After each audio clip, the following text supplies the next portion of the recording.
এটা তো বলার প্রশ্ন রাখে না যে সংখ্যালঘুদের অবস্থা কি অবস্থা। যে শিক্ষিত সমাজ, মানুষ শিক্ষিত কেন হয়? শিক্ষিত হয় পরবর্তী প্রজন্মে তার ফিউচারে ব্রাইট এবং তারা ভালোভাবে এই সমাজটাকে আরও ভালো কিছু দিতে পারে। সেই শিক্ষিত সমাজটাকে আজকে রাস্তায় নামিয়ে দেওয়া হয়েছে। তার একটাই কারণ যে তারা যেন পরবর্তীকালে আঙুল না তুলতে পারে যে আমাদের এই দুর্নীতি, আমাদের এই সমাজের মধ্যে যে সমস্ত রকমের খারাপ কাজ, দুর্নীতিমূলক কাজ যেগুলো হচ্ছে, সেগুলো যাতে আমাদের মধ্যে না আমাদের আঙুল না তুলতে পারে। এই শিক্ষিত সমাজকে আজ রাস্তায় নামিয়ে দেওয়া হয়েছে। তার একটাই কারণ, কি কারণ? যে যোগ্যতাপূর্ণ মানুষ, যারা যোগ্যতা তাদের আছে, তাদেরকে যোগ্যতাপূর্ণ সেই জায়গায় বসানো হচ্ছে না। কেন হচ্ছে না? কারণ তারা যে যোগ্যতাপূর্ণ জায়গায় যায়, তারা সেখানে গিয়ে আরও ওপর মহলে আঙুল তুলবে। কারণ তাদের যোগ্যতা আছে সেই জায়গায় যাওয়ার মতো, তাদের সেই জায়গায় পৌঁছে দিতে হবে না বলে আজকের এই অবস্থা। আজকের যারা 70 পেয়েছে তাদের পর্যন্ত ইন্টারভিউতে কেন চান্স নেই? কেন চান্স নেই? 70 পেয়েছে, 70 ফুল মার্কস, 80 পেলে তবে চাকরি পাবে। 10টা কাট অফ কোত্থেকে পাবে? সে পাবে কোত্থেকে? যারা আপনার এখানে বলছেন যারা 10 বছর এক্সপিরিয়েন্স, তাদের জন্য তাহলে এটা আগে থেকে তো বলা উচিত ছিল। ফ্রেশারদের কেন বসানো হলো? তাহলে কেন তার পরীক্ষা দিতে হলো? কেন আপনাকেও রাস্তায় নামতে হচ্ছে? কিছু করার নেই, পেটের দায়।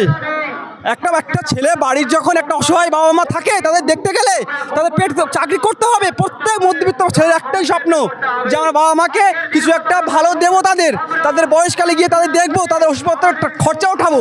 এটাই একটা আমাদের উদ্দেশ্য। সেই সংখ্যালঘু সমাজ যদি এগোতে চায়, তাকেও আজ রাস্তায় নামতে হচ্ছে।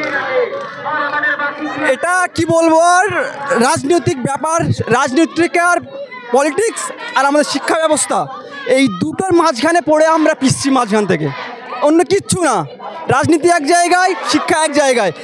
এখন এই পরিস্থিতিতে একটাই কথা আমার মনে আসছে, যেটা বলা উচিত হবে কি জানি না, শিক্ষাটাকে সম্পূর্ণ রাজনীতির একটা সেকেন্ড রাস্তা বলা যেতে পারে। শিক্ষা ব্যবস্থাটাকে রাজনীতির মতোই করে নিয়ে যাচ্ছে, যাতে পরবর্তীকালে মানুষ যেরকম রাজনীতি মানুষরা ঢোকে, পলিটিশিয়ান সেরকম শিক্ষায় পলিটিশিয়ান ঢুকবে। কারণ এই পুরো পরীক্ষাটাই একটা দুর্নীতির মধ্যে হয়েছে। এখনো আমরা শুনেছি অনেক দাগিদের পরীক্ষায় বসানো হয়েছে, আস্তে আস্তে সেগুলো প্রকাশ পাচ্ছে।